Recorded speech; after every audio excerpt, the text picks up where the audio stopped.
Childhood obesity is already a problem in our communities, and health officials say the pandemic only made it worse. Our Kenesha Dees has a look on how the virus is impacting childhood obesity in Alabama. Health officials say the pandemic contributes to increased childhood obesity. However, kids with obesity are at a greater risk during the coronavirus pandemic, creating a vicious cycle.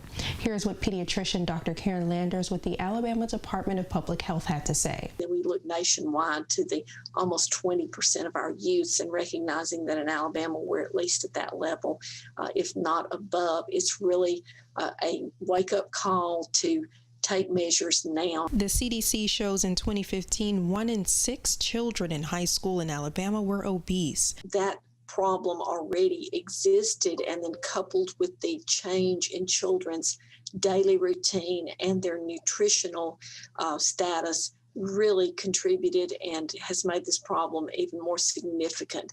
Lack of physical activity and dependence on school meals is also a factor. Communities of color feeling the impacts too. The CDC shows obesity in children through age 19 is 1 in 4 among Hispanic and 1 in 5 among the Black population.